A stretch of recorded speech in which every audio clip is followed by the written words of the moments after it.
Chers amis du Cercle Aristote, bonjour. Aujourd'hui, quelqu'un qui, c'est sa première et certainement pas sa dernière intervention sur la chaîne, quelqu'un que vous connaissez si vous suivez les publications du Cercle, Le- et que sinon vous allez apprendre à connaître, Emmanuel Malo. Bonjour. Bonjour Pierre-Yves, merci Donc, pour cette occasion. ah bah, si tu veux, avec grand plaisir. Donc, si tu veux, toi, tu t'intéresses à la souveraineté sous toutes ses coutures, mais à une couture particulière dont tu es spécialiste, qui est la souveraineté numérique. Et là, il y a un sujet qui t'est resté un peu en travers de la gorge, a priori. C'est quelque chose, il va falloir être un peu pédagogique, donc je vous demande tous de bien regarder, de, je vous demande tous de bien écouter ce qui va suivre. C'est la souveraineté sur les données de santé. Et si tu peux nous expliquer les enjeux et surtout ce qui t'a fortement déplu récemment, a priori. Alors, c'est un sujet en fait qui date pas, qui est pas très récent, qui date depuis 2020 pour être précis. Alors, de quoi s'agit-il?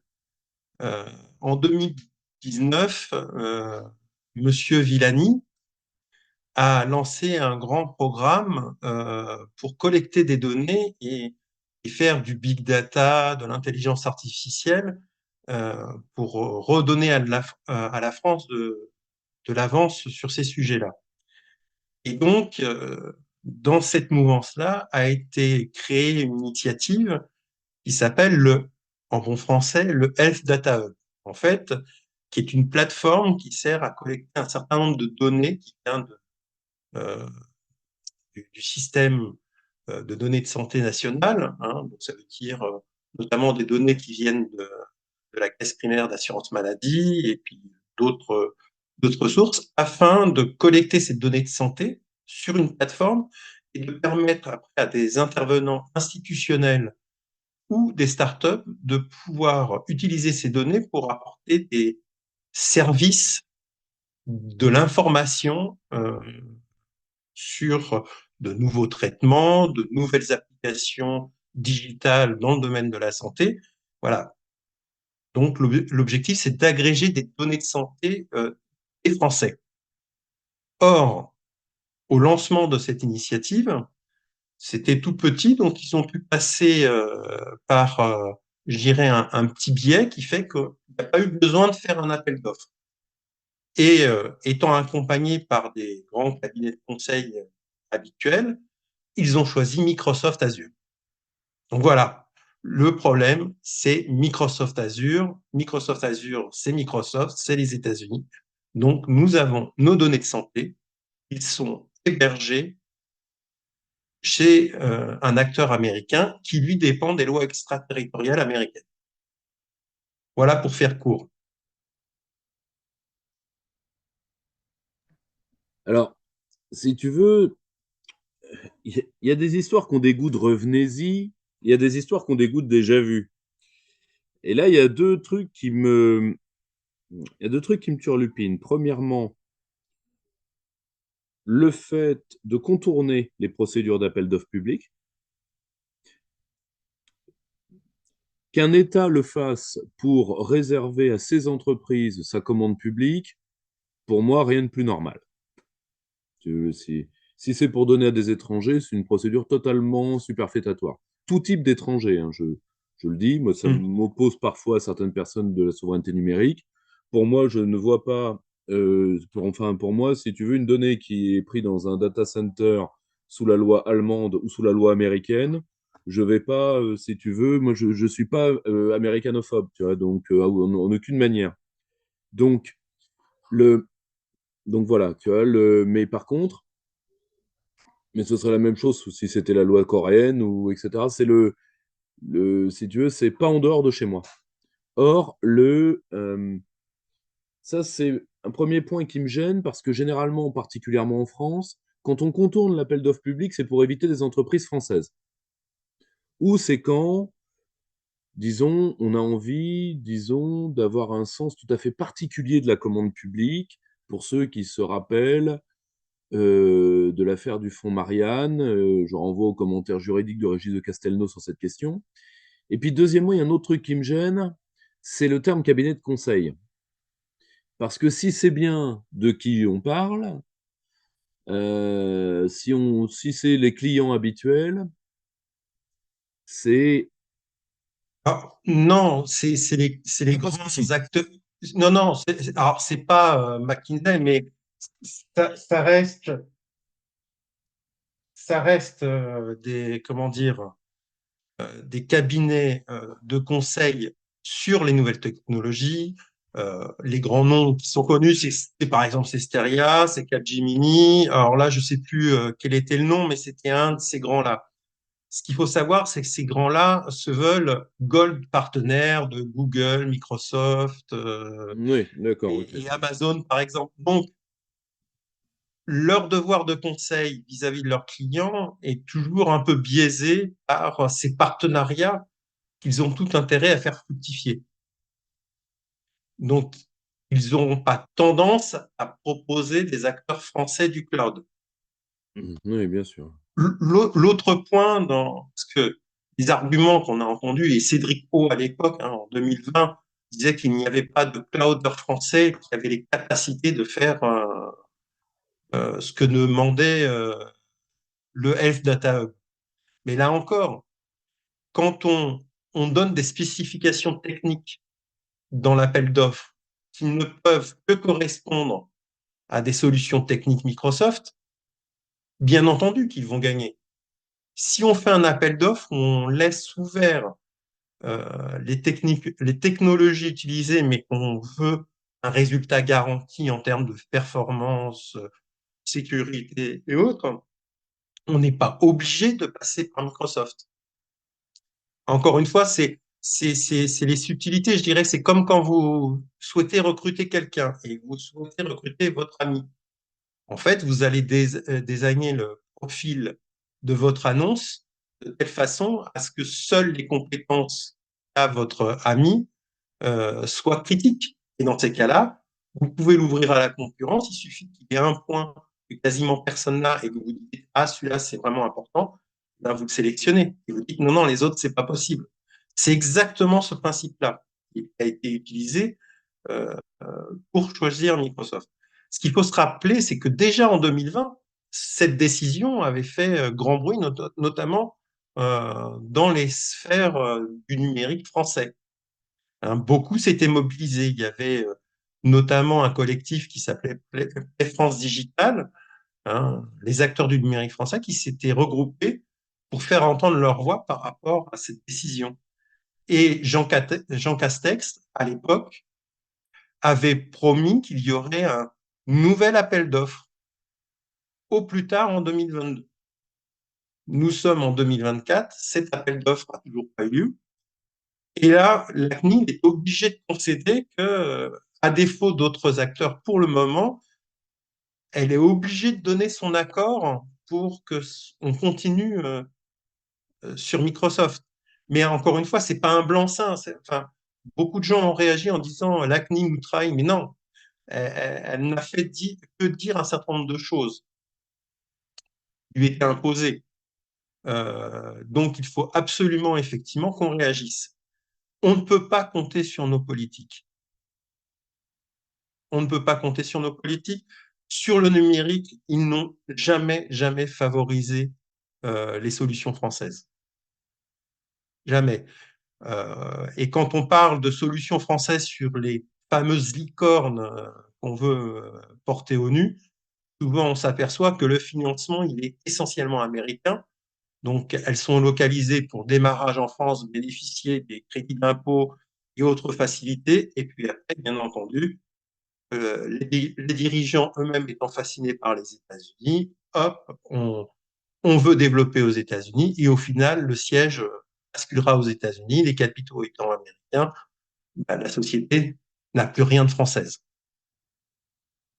Donc, voilà, moi, les choses qui me, comment dire, qui me finissent par m'insupporter. Mhm. Euh, et c'est à remettre dans un cadre plus général. Euh, parce que on s'aperçoit qu'en ce moment, on est en perte de vitesse économique, nous, la France, mais plus généralement l'Europe vis-à-vis des États-Unis. Et pourquoi? Parce que nous avons des déficits commerciaux qui se creusent. Dans quel domaine notamment? Dans le numérique. Le numérique, c'est comment dire, les fondations de la nouvelle économie. Euh, c'est ce qui permet aux entreprises d'être plus performantes, de voir plus de valeur. Quand vous sélectionnez que des produits américains, bah, la valeur ajoutée, elle ne va pas en Europe ou en France, elle va aux États-Unis pour le bénéfice des Américains. Donc, nos dirigeants travaillent pour le bénéfice des Américains, des big tech. Alors, justement, je reviens sur deux choses. Est-ce que tu peux résumer les enjeux, euh, les, les enjeux particulièrement des données de santé? Parce que les gens ne voient pas ce que c'est, en fait. Les gens ne voient pas ce que c'est, ils disent, bon, mes données de santé, d'un côté, elles sont déjà stockées dans les ordinateurs puis les serveurs des hôpitaux, des pharma, etc. Tout ceci circule. D'un côté, en quoi ça me concerne? Tu comprends? Faut répondre aussi à ces questions-là, tu vois. Et deuxièmement, quand tu dis il fuit les solutions françaises, j'aimerais que tu donnes un ou deux exemples pour que les gens se rendent bien compte de quoi on parle là encore. Et qu'en fait, ça les touche eux, ça touche à l'avenir économique de leurs enfants sans qu'ils s'en rendent nécessairement compte.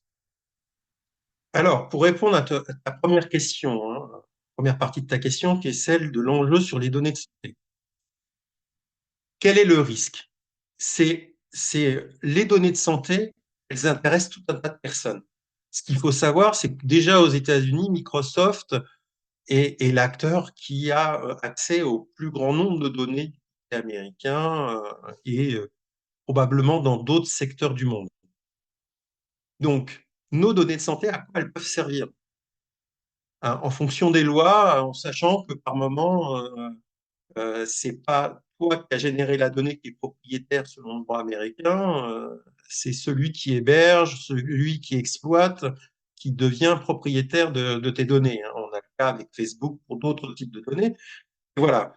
Donc, quel est le risque? Eh bien, par exemple, c'est en collectant, en ayant accès, même si légalement, d'un point de vue européen, c'est pas autorisé, mais qui montrent qu'ils ne le feront pas, ben, tes données, elles peuvent être utilisées, agrégées à tout un tas d'autres données pour intéresser les banques, les assureurs, les mutuelles. Alors, au départ, tu te dis, ah ouais, mais ça concerne seulement les banques, les assurances, les mutuelles américaines, ça ne nous touche pas. Ben, faux. Faux, pourquoi? Parce que ces données-là, ils vont les revendre, y compris à nos banques. Qui empêchera nos banques de racheter ces données?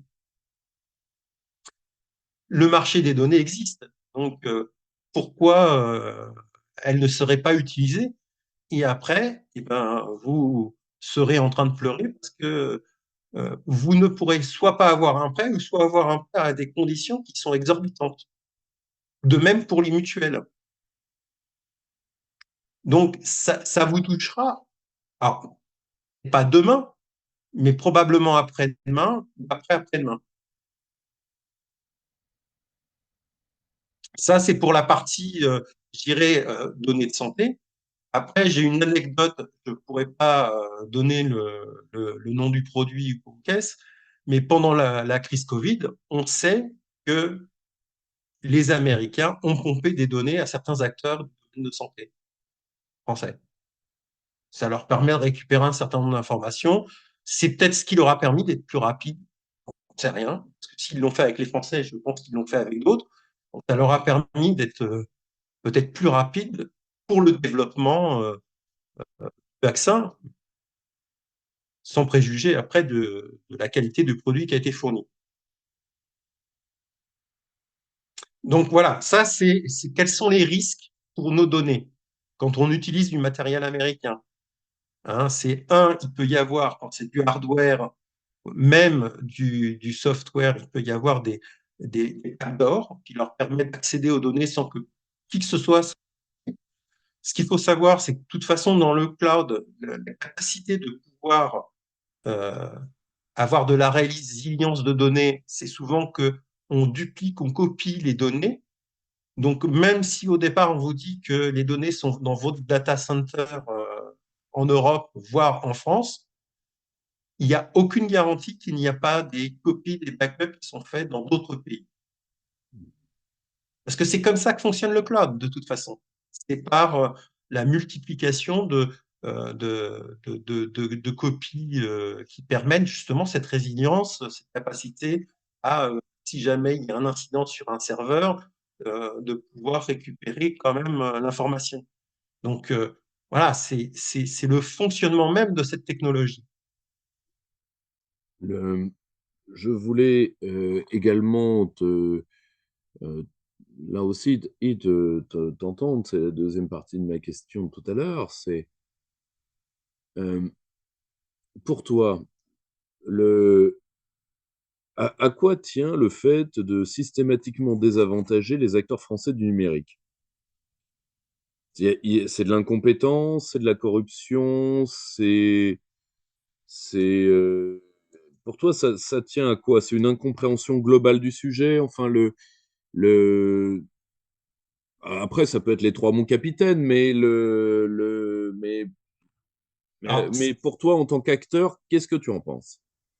alors, pour moi, et je suis obligé d'être prudent parce que Bien évidemment. lancer des accusations sans preuve, c'est toujours très compliqué. Par contre, je pense qu'il y a un peu des trois. Un, effectivement, il y a un manque de compétences. Mm. Souvent, je dirais que le numérique, je dirais, y compris dans ma génération d'hommes politiques, clairement, c'est pas leur tasse de thé. Nous, Donc voilà, dans la mienne. c'est voilà. Donc il y a beaucoup de personnes pour qui c'est des choses, c'est compliqué, et comme c'est compliqué, on veut un outil simple, on se pose pas de questions. Et le problème, c'est que quand l'outil simple, on se pose pas de questions, on se pose pas les bonnes questions en termes de sécurité, qu'est-ce qui est fait des usages qu'on fait de ces outils-là. Voilà. Ça, c'est le premier point. Donc, il y a ce problème d'acculturation. Il y a un deuxième problème, c'est, alors, corruption slash lobby. C'est très, voilà. Pour moi, la frontière, par moment, elle est très ténue. Je vais donner un exemple. L'année dernière, en fin d'année, Google a organisé un after-work pour l'ensemble des assistants parlementaires de nos députés pour parler d'IA. Pour moi, ça devrait être interdit. Pourquoi? Ben parce que Google, quand il va parler d'IA, il va parler d'IA un petit peu généralement, puis après, ce que Google propose. Pourquoi il faut aller vers Google? Donc, c'est du lobbying, mais parce qu'il n'y a pas les lois pour l'interdire. Et pour moi, il faudrait l'interdire ou l'encadrer beaucoup plus fortement euh, en France, juste pour mémoire, hein, puisque je travaille aussi dans le domaine du numérique, mais appliqué à la pharma. Dans l'industrie pharmaceutique, il y a les lois de transparence santé qui imposent notamment aux industriels de lister tous les paiements, toutes les invitations qu'ils font à des professionnels de santé pour déclarer ces liens d'intérêt qui sont déclarés sur le site transparence.gouv qui permet de savoir si votre médecin a été payé par tel ou tel labo pour telle recherche, tel congrès. Ça vous permet à vous éventuellement de vous poser des questions sur les thérapeutiques qui peuvent vous être proposées ensuite. Il faudrait avoir un système aussi drastique et similaire pour le numérique, mais pas forcément que pour le numérique, pour tout ce qui concerne en fait des contrats passés avec l'État français ou les collectivités françaises. Bien entendu, le lobby se pose de façon encore plus drastique et pointue au niveau européen, Hein. Ça, c'est quelque chose qui est beaucoup de députés européens se plaignent d'ailleurs de cette invasion des lobbyistes divers et variés au sein du Parlement européen. Alors, beaucoup, pour avoir été en poste, moi j'ai entendu une députée s'en plaindre, c'est Michel Rivasi. Ça lui a d'ailleurs coûté la mise au banc progressive au sein du groupe des Verts. Et pour tout te dire, je n'ai, sincèrement, hein, je dis pas que ça n'existe pas. Je dis que je n'ai, premièrement, j'ai rencontré trois types de parlementaires à Bruxelles. J'ai rencontré des parlementaires qui se plaignaient des lobbies, donc une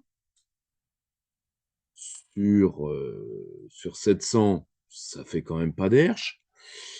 J'ai rencontré des gens qui croquaient des lobbies, donc plus des deux tiers, y compris des gens totalement insignifiants dans la vie politique de leur pays à leur époque. Je pense à Michel Liomari à l'époque, par exemple, qui était devenue totalement insignifiante et qui s'était devenu lobbyiste pour l'industrie pharmaceutique, pour l'industrie pharmaceutique, pour l'Arabie Saoudite, pardon. L'industrie pharmaceutique, je confondais quelqu'un d'autre qui n'en était d'ailleurs pas loin. Et, euh, je vais te donner un autre exemple. Tu avais un autre famille de députés, qui est ceux que les lobbyistes n'allaient jamais voir parce qu'ils les trouvaient trop insignifiants, ce qui était le cas des députés du Front à l'époque. Et là, ils s'en plaignaient, pas parce que les lobbyistes venaient, parce que le lobbyiste venait pas. Donc, à quelques exceptions personnelles qui les ont jamais sollicités, bon, c'est-à-dire Florian Philippot et un ou deux autres, de ce que j'ai pu voir, parce que les groupes de droite dure, alors ça dépend. Si les lobbyistes en ont besoin, ils vont facilement vers les hommes de Monsieur Orban qui sont facilement corruptibles. Mais par exemple, c'est pas l'absence de corruptibilité hein, qui les intéresse pas vis-à-vis par exemple, du Front National français, c'est la présence de journalistes à portée. Donc ça, si vous voulez, bon, et c'est un change de bon procédé. Or, le souci, c'est que faut pas oublier que à Bruxelles, le lobbyisme a un très lourd statut et qu'il est consubstantiel à la gouvernance européenne. C'est-à-dire que pour un eurocrate, l'agora, ça se fait avec des lobbyistes. Dans les régimes parlementaires classiques, post-censitaires et élargis, donc pour la France, comme on enregistre le jour de la journée de la femme, autant le rappeler, à partir de 44, quand les femmes ont le droit de vote, une agora, ça se fait avec des citoyens. D'accord? Mais c'est consubstantiel à ce qu'on appelle la gouvernance européenne. Si tu veux, tu n'auras pas d'Europe sans lobby. Ça, si tu veux, ils sont là depuis le début, ils font partie du processus de codécision. C'est le, par contre, si tu veux, c'est ce qui est, je vais même te dire une question un peu provocante. Je suis d'accord avec toi qu'à l'échelle nationale, en cas de reprise de souveraineté, le lobbyisme doit être écrasé. Comme dit le général de Gaulle, les gens qui préfèrent leur intérêt à l'intérêt général doivent être réduits. La phrase veut dire ce qu'elle veut dire. Euh, la question, c'est est-ce que à l'échelle eurocratique, la corruption ou le lobbyisme, chacun fera le choix de ses mots, est un passage obligé. Donc, si on veut, dont d'ailleurs les géants américains du numérique ne se privent pas. Moi, j'avais fait remettre un rapport sur l'IA européenne quand j'y étais. C'était déjà catastrophique à l'époque. Le rapport date de 2019, tu vois. La question, c'est pourquoi n'utilise, pourquoi les acteurs français du numérique n'utilisent pas le lobbyisme pour quand ils sont face à l'eurocratie.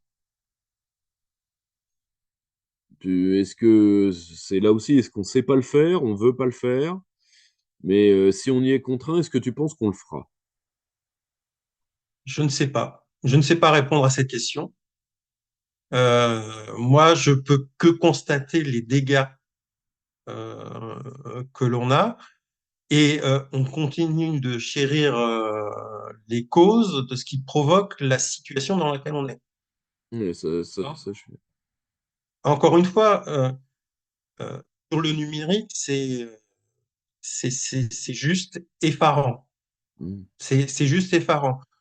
Si on prend l'exemple, il y a même par moment, je dirais, le gouvernement français va au-delà, voire même se met en porte-à-faux avec l'Europe.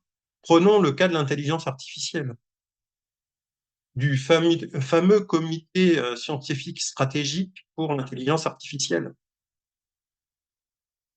où la seule start-up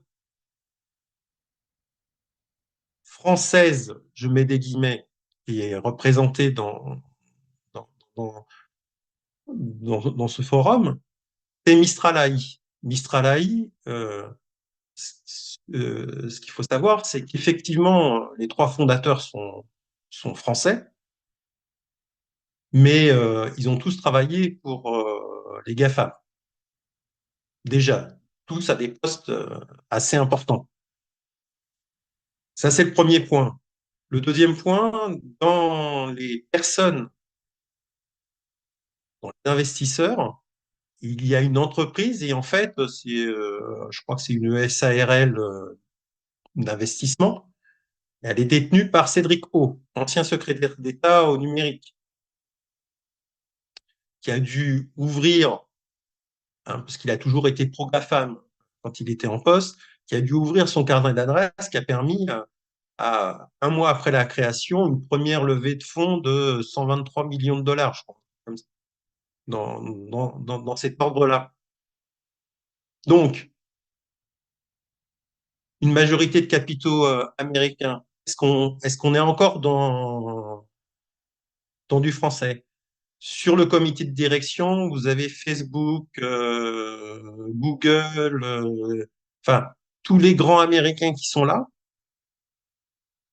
Et vous avez donc Mistral AI et vous avez à nouveau Cédric O. Cédric O qui est déjà dans Mistral AI.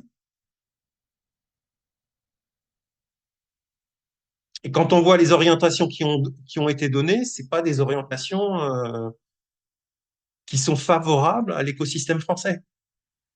Alors encore une fois, je ne dis pas que l'écosystème français il est parfait, hein. Il y a aussi des guerres d'ego entre les différents acteurs du numérique français. Mais encore une fois, nous avons de belles entreprises qui parfois proposent vraiment de très jolies solutions et qui sont toujours à la limite de survie. Pourquoi? Parce qu'il n'y a pas de commande publique pour les aider.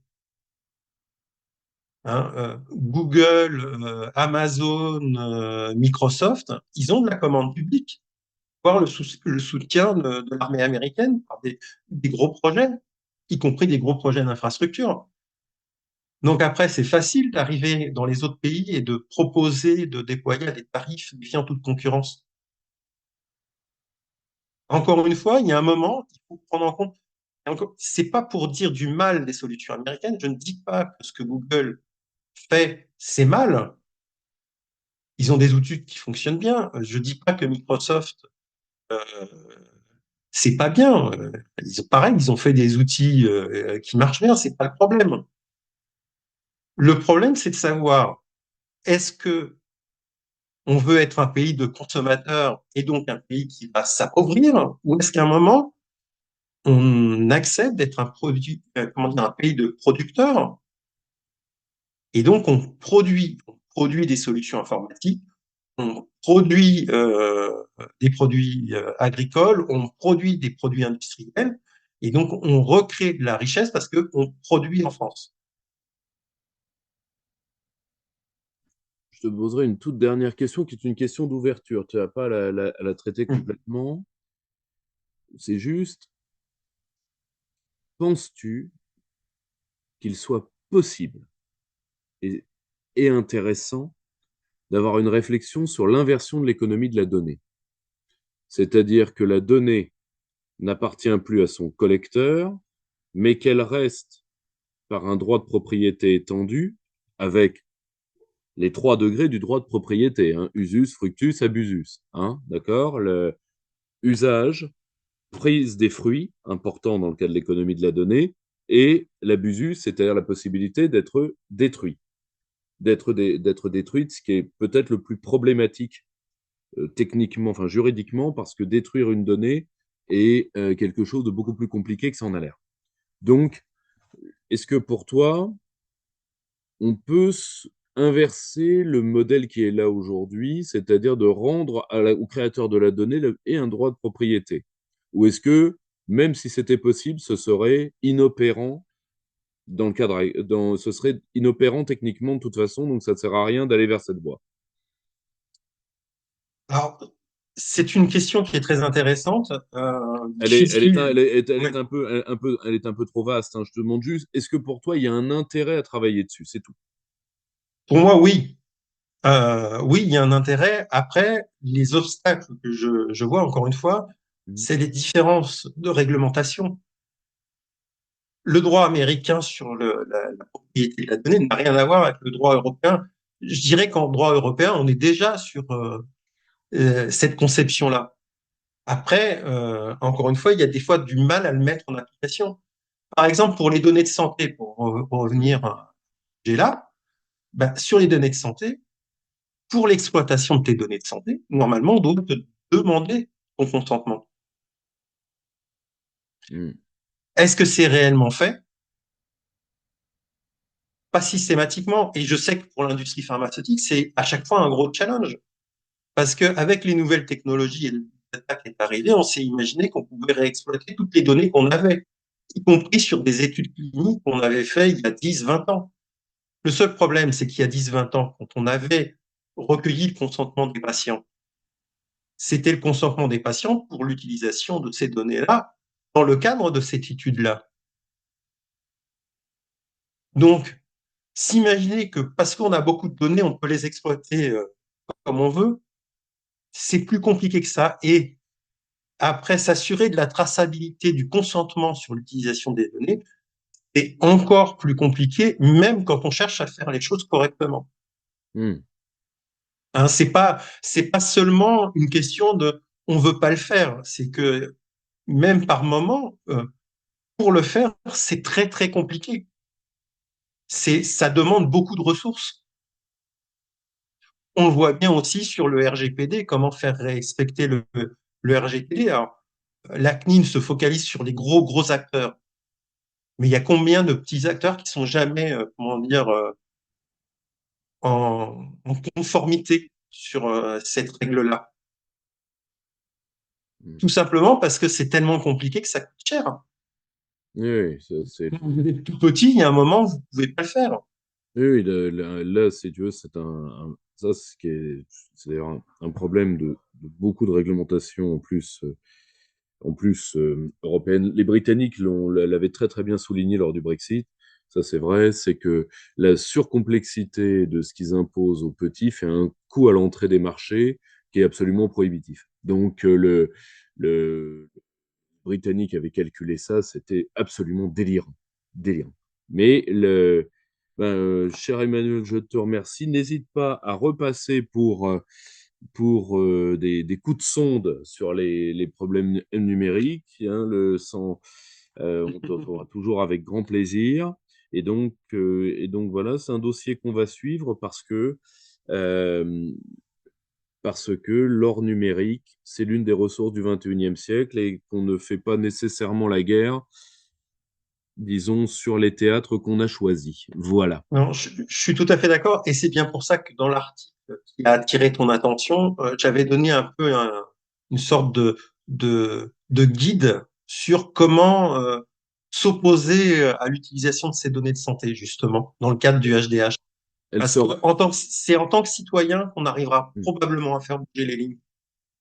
il sera en description. Emmanuel, merci beaucoup. Merci beaucoup, très bonne journée, Toi aussi. au revoir. Au revoir. Chers camarades, si tu veux plus de contenu, de réinformation, d'éducation populaire et de formation intellectuelle, n'hésite pas à faire un don sur notre page Tipeee.